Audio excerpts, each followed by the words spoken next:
Adin Ross's boxing event has just been shut down. Why? Because he's clueless, he's got no idea what he's doing, and he's just trying to cash in on a bunch of people getting concussions. I mean, that's combat sports 101, but at least in all these other promotions, it's done professionally. Adin Ross was setting up these random fights, which was pretty much just a street fight with boxing gloves on, and we've seen some of the knockouts can be pretty brutal. We all remember this one, don't we? Ooh, keeping his hands close to his chin.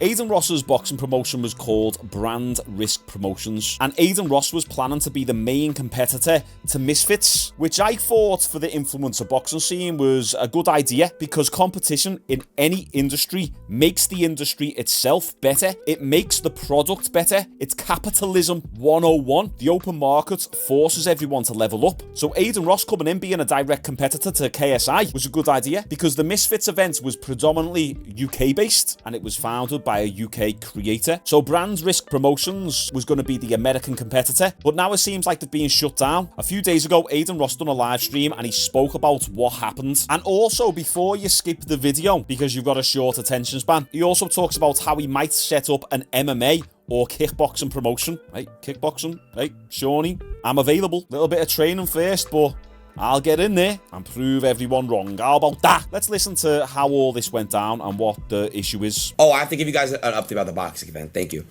So, guys, the Florida Commission, the board basically, because of our last event, one of those fat f***s got like brain damage and complained. I think Adin has just given us a little slight insight into what the problem is. It's your promotion and you're jumping on live stream calling them fat and saying that one of them got concussed and they were complaining about it. First off, you shouldn't be speaking about your fighters in that way. Secondly, this is the risk that you have to take. You're getting a bunch of Twitch streamers in there, not actual fighters, and you're also promising them decent money. So a lot of them haven't really got the will to fight and the grit and the determination. They're just doing it for the bag. So yeah, one of them gets concussed. If that person was a little bit weak-minded, I'm not surprised that they've complained. One of those fat f***s got like brain damage and complained.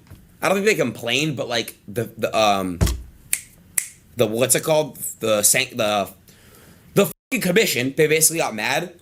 So we have two options. I'm gonna let y'all choose. See, this is the thing. Did Adin Ross start this promotion because he was passionate about fighting? Because one thing we can say about KSI, right, and I'm not a big, massive KSI fan, but at least he was training himself. He was committed to the sport in the manner of he was getting fights set up. He was doing pay-per-views. He was training his ass off. He's training at a legit gym with legit coaches. Michael Venom Page as his training partner. So say what you want about KSI, but KSI was putting the work in, and he's got the Misfits promotion, so you can give him the benefit of the doubt. At least KSI has got somewhat of a passion for fighting, and he wants the money. Adin Ross, did you see him the other day throwing kicks against Sean O'Malley? And then 2 days ago against Alex Pereira? The kid has never threw a punch in his life. He's like a big girl. He's like a worm standing up. So the point I'm getting to is we know that Adin Ross has just set up this fight promotion just for the money, which I get it, it's a business, but he clearly doesn't care about the rules and regulations that must be in place if you want to run a legit fight promotion. Even just the way he was talking about the fighters, it's pretty disgusting, really. So we have two options. I'm gonna let y'all choose.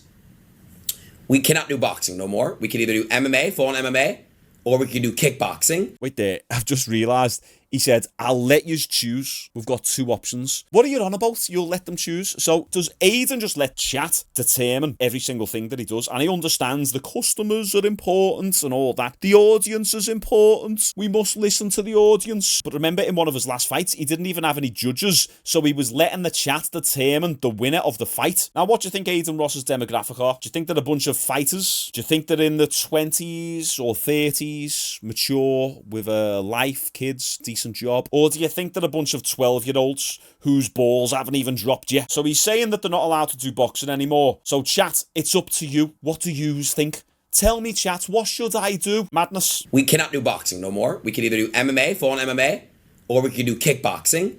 Now, you can't really see the chat, but everyone is spamming MMA. But this is the thing, and he says it in a second, the only problem with MMA is that it takes a long time to become proficient in all the different disciplines. It would be boring. People would take each other down. They'd end up lying on the floor, not really knowing what to do. So in my opinion, you've got to go with kickboxing. And I think we should go with kickboxing. Also, the fact that everyone is saying MMA in the chat, that proves me point. They're a bunch of uneducated kids, which is fine. I understand they're a bunch of kids. They haven't got their own brains and they hang on every word that people like Adin Ross Ross and Jack Doherty say, well, this proves me point. Adin Ross should not be running a fight promotion. Someone's going to end up seriously hurt, I'm telling you. And I think we should go with kickboxing because MMA is going to be a little bit harder to train and it's going to take more time. And I have to literally build an octagon. Okay, he's got to build an octagon. So he wants to run a fight promotion, but he doesn't want to put in the effort that's required. That shows you that he's in this for the wrong reasons. If he really wants to do MMA, building an octagon shouldn't even be an issue, especially with Adin's money. So I think we run kickboxing because it's the same exact format we've been doing, except they're allowed to just kick. Chat, like, they can kick and knee. It's literally the same. This is going to be absolutely hilarious. Seeing a bunch of people who can barely even punch try to throw kicks. It's going to be good. So let me give you a little bit of game here. In my last video talking about Adin Ross when he was training with Alex Pereira, I was talking about the roundhouse kick and I demonstrated it, and I was obviously demonstrating it in slow motion, and I was showing it like this. Boom. Rotating my shoulder. And a couple of people were saying, Shaun, you shouldn't really rotate your shoulder. This is proof that you don't know what you're talking about. Here's the thing. When you are teaching a beginner how to kick or how to throw a hook, anything with the rotational aspect, you want to over-exaggerate the rotational aspect because by default, they naturally under-exaggerate the rotational aspect. So it's the exact same principle as when you throw a hook or when you teach a beginner to throw a hook, you tell them to pivot the lead foot. Even though none of the professionals pivot the lead foot, you just get them to do that, to drill in the movement, and then once you've got past the beginner stage, you can then no longer exaggerate those movements, especially the rotational aspect. When you think about it in the way I've just explained, it makes complete sense. And that's what all the good coaches will get beginners to do. Chat, like, they can kick and knee. It's literally the same thing, but they could just kick and do kneeing. It's the same exact thing. Okay? I don't have much faith, Adin, when you say people can kick and do kneeing. That's good grammar. MMA is going to take a little bit longer. I'm going to have to probably miss a month or two. I say we do this. I say we run kickboxing for 2 events, and then if we don't fuck with it, we could just go straight to MMA. Or we could do both. I could end up doing 1 kickboxing event a month and 1 MMA a month. I don't care. Yeah, I know. We can tell Adin. Like, I don't give a so we'll do both. I don't give a We'll do 2 events a month. I don't care. Hey, they're both fun. MMA, I told Thomas, I said, MMA right now.